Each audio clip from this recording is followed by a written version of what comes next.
La chronique livre d'Olivier.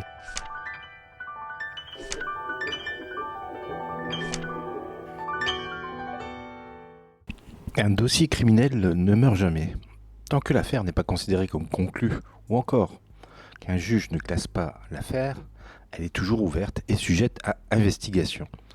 Mais cela peut sembler bien compliqué quand les crimes sont espacés dans le temps et que les équipes doivent se coordonner pour suivre les enquêtes et ne pas oublier le moindre détail à partager avec leur père qui mène les investigations sur un autre terrain ou à un autre moment.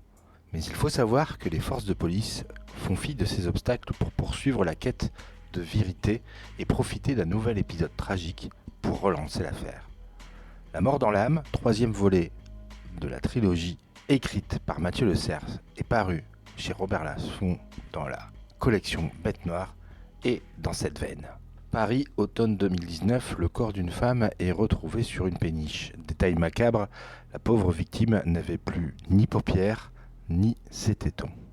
Et ces faits font ressortir le spectre d'Ourizen, tueur en série des années 90 qui officiait avec la même signature macabre.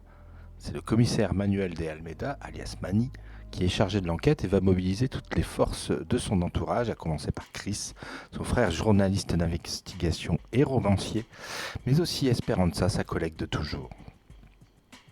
Mathieu Le Cerf boucle ici la trilogie parisienne qu'il avait lancée avec La part du démon sortie il y a 2 ans et Au royaume des cris l'année dernière. La conclusion de ce cycle est réussie, avec un rythme soutenu, des investigations et des interactions entre Mani, Chris et Esperanza, chacun passant par des phases très difficiles à vivre durant cette histoire. La structure de la narration est parfaitement ciselée, au cordeau, style direct, pas du tout empoulé, qui embarque directement le lecteur dans l'histoire. Pas de difficulté pour suivre si vous n'avez pas lu les précédents livres. La mort dans l'âme peut se lire sans problème de compréhension du contexte, un thriller parfait dans lequel plonger durant l'été. Voilà donc pour La mort dans l'âme, c'est le nouveau roman de Mathieu Le Cerf, donc qui boucle cette trilogie entamée en 2021 et c'est paru chez Robert Laffont dans la collection Bête Noire. Bonne lecture et à bientôt. C'était vraiment très intéressant.